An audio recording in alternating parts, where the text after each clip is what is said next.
Hermanos, Dios les bendiga, es un placer saludarles y poder aprovechar esta oportunidad para compartirles la palabra del Señor en esta ocasión.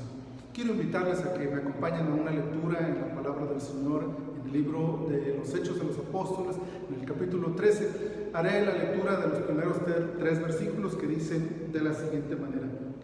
Había entonces en la iglesia que estaba en Antioquía profetas y maestros: Bernabé, Simón, el que se llamaba Níger, Lucio de Cirene, Manaén, el que se había criado junto con Herodes el tetrarca, y Saulo. Ministrando estos al Señor y ayunando, dijo el Espíritu Santo: apartadme a Bernabé y a Saulo para la obra a que los he llamado.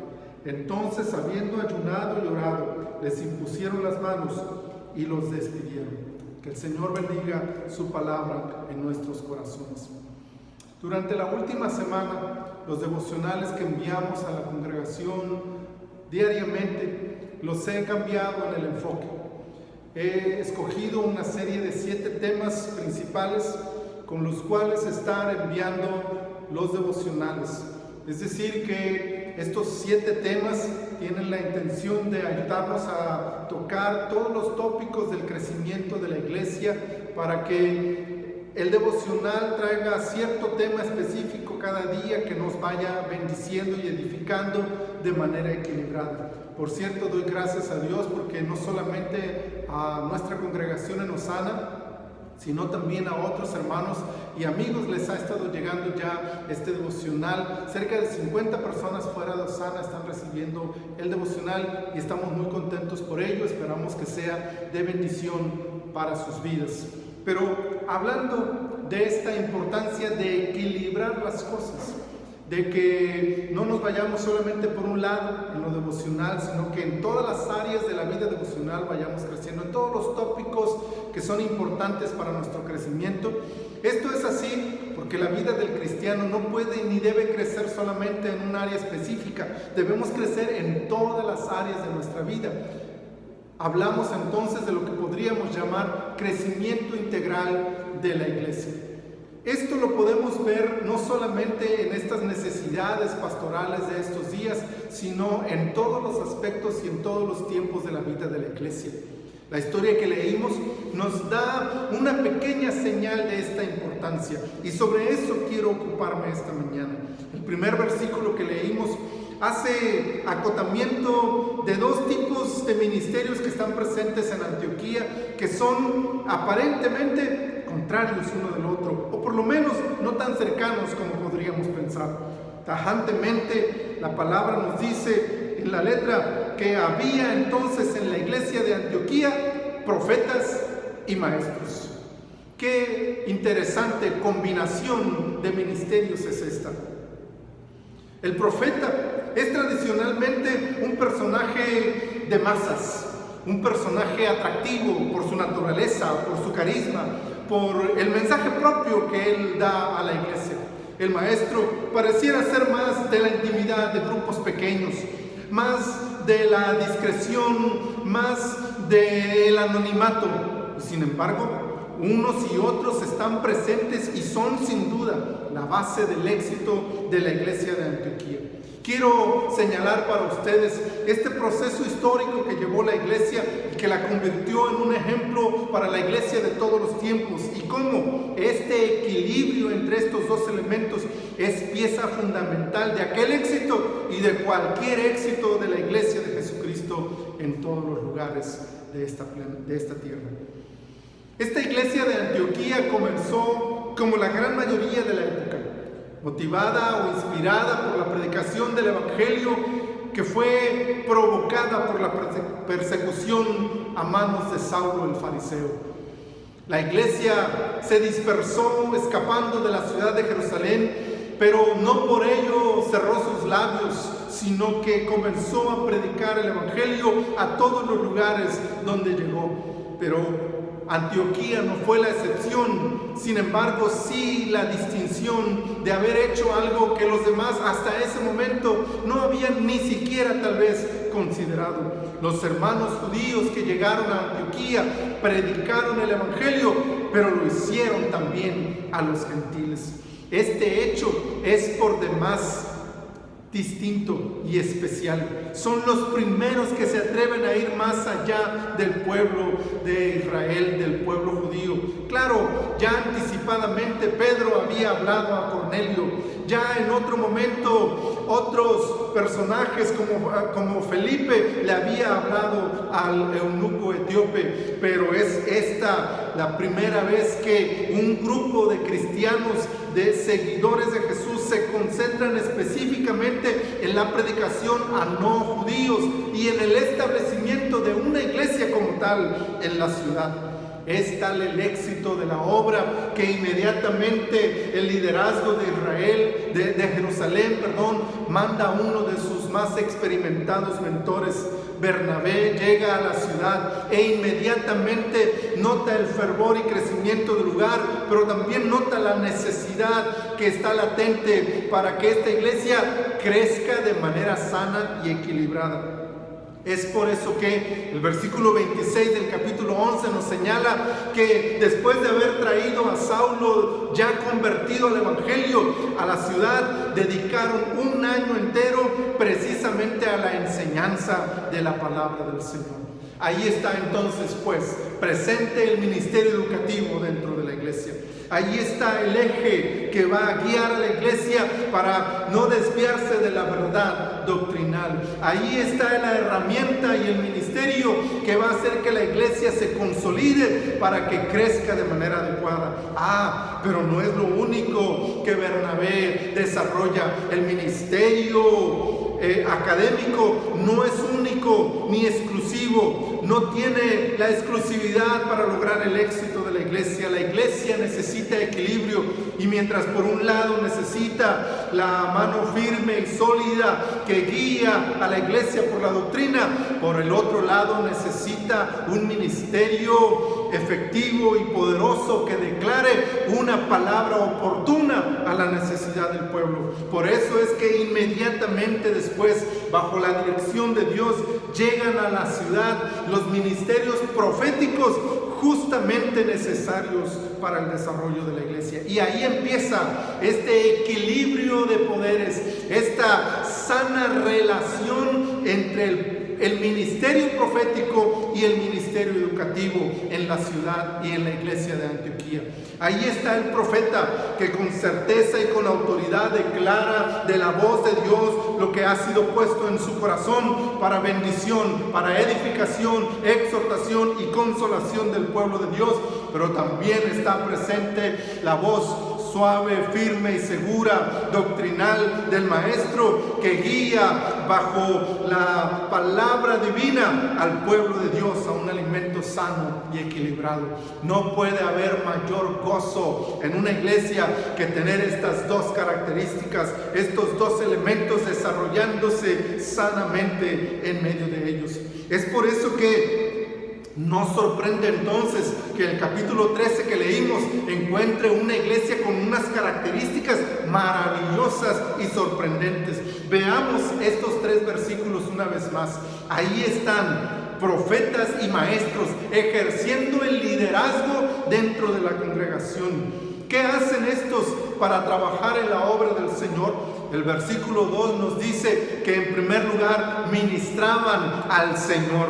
¡Qué cosa más maravillosa poder ver a estos dos ministerios que no están en discusión, que no están en separación, que no están en antagonismo, sino que juntos entienden la responsabilidad que tienen de servir a la iglesia, pero sobre todo al Señor. No están ahí para ser mejor uno que el otro, no están ahí para distinguirse uno por encima del otro, están ahí para servir al Señor. Los ministerios proféticos, el ministerio educativo está ahí para crecer y hacer crecer la obra del Señor. Y esto es lo que ellos entienden perfectamente. Ellos están para el servicio del Señor. Pero además de eso, no solo ministraban al Señor, sino que ayunaban. Esto nos dice que tanto unos y otros eran profundamente sensibles y espirituales, humildes, dependientes de la gracia de Dios y no de sus propias capacidades o habilidades. Ellos están ahí para buscar a Dios y para depender de Dios, para servir a Dios y para someterse a su voluntad. Es por eso que cuando el Espíritu Santo habla, profetas y maestros saben discernir la voz de Dios, saben oír la voz de Dios, son sensibles a la palabra del Espíritu y pueden entender que es Él quien les está hablando. No hay diferencia en la interpretación, no hay manipulación del mensaje. Unos y otros concuerdan porque el profeta quizá es el que declaró la palabra, pero el maestro es el que la confrontó y la corroboró con la verdad de la palabra escrita, y entonces juntos afirmaron: es Dios quien nos está hablando, es Dios quien nos está diciendo lo que tenemos que hacer. No hay distingos entre ellos, no hay superioridad entre ellos. Saben que están ahí para hacer la obra de Dios por encima de cualquier ego, por encima de cualquier prioridad humana. Su responsabilidad mayor es bendecir la obra del Señor. Es por eso que con esta característica la iglesia del Señor, cuando recibe la noticia de que Saulo y Bernabé saldrán a predicar el evangelio a otros lugares, entiende y acepta el llamado de sus líderes. No están ahí para cuestionar la voz de Dios, porque la iglesia que escucha esta noticia es una iglesia que ha sido edificada integralmente, que ha crecido sanamente, que entiende y discierne la voz de Dios, pero que también sabe y conoce lo que la palabra del Señor dice. Es una iglesia sensible a la presencia del Espíritu, pero es una iglesia que se sabe dirigir por la palabra de Dios. Por lo tanto, con la misma condición, con la misma actitud, vuelven al ayuno todos juntos, vuelven a la oración todos juntos y consagran al ministerio de la palabra a estos dos personajes que harían historia posterior a este momento. Esa historia la vemos desarrollarse en los siguientes capítulos de este libro. Prácticamente el libro a partir de aquí se dedica a la historia de los viajes misioneros que desarrollaron estos personajes. Si bien es cierto, destaca más Saulo, posteriormente Pablo, sabemos también que Bernabé no solamente guió y mentoreó el primer viaje, sino que realizó posteriormente otros viajes en los que siguió cumpliendo con el llamado que Dios le hizo a él de predicar el evangelio. Pero veamos entonces a estos líderes en este primer viaje misionero, cómo van desarrollando estas mismas características. Tienen esta sensibilidad del ministerio profético, pero también tienen esta certeza de la voz de Dios dirigiéndolos a través de la palabra escrita. Saben que predican el evangelio de Cristo, ratificando lo que la profecía decía del Mesías, que se cumplió en él, pero saben también que lo hacen en el poder del Espíritu Santo, utilizando la palabra poderosa que Dios les ha dado para que ministren. No por otra razón, sino por esto mismo los vemos ejercer un ministerio poderoso y efectivo, un ministerio que depende de la palabra escrita, pero que también depende de la voz de Dios y del ministerio poderoso que Dios les dio a través de señales y maravillas. El ministerio de la iglesia tiene que ser tal cual, un ministerio equilibrado. Una iglesia con un sano equilibrio y crecimiento es aquella que sabe utilizar todas las herramientas que Dios ha puesto a su alcance. Y estas dos son de las más poderosas que Dios nos ha otorgado. El ministerio de la palabra, el ministerio de la sensibilidad a la presencia de Dios, el ministerio de la edificación, de la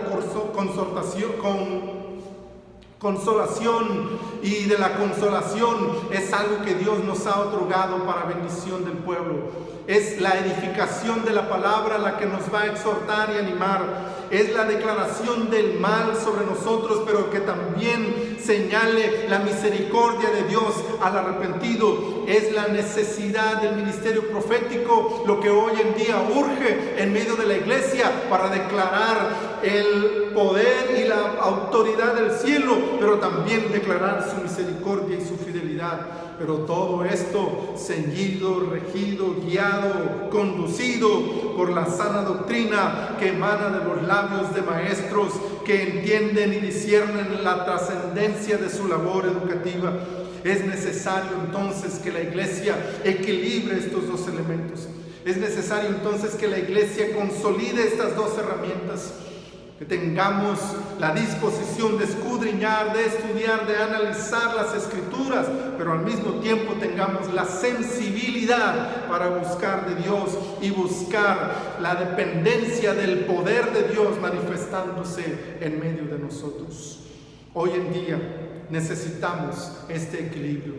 Yo les invito a que desde cada uno de nuestros lugares seamos una iglesia equilibrada, seamos una iglesia que busca a Dios, seamos una iglesia sensible a la presencia del Espíritu, que ministra en el poder del Espíritu, que sirve en el poder del Espíritu, una iglesia que ayuna con sensibilidad y con humildad, sabiendo que todo lo que hacemos lo hacemos para la gloria de Dios. Una iglesia sensible a la voz del Espíritu para podernos dirigir por lo que Él dice y hacer exactamente lo que Él nos pide. Pero una iglesia también que sabe estudiar las Escrituras, que sabe escudriñarlas y analizarlas, que sabe distinguirlas del error, que sabe defender la sana doctrina y sabe levantarla con firmeza y seguridad para que el creyente pueda desarrollar una vida espiritual, pero también una vida sana y equilibrada en todos los aspectos.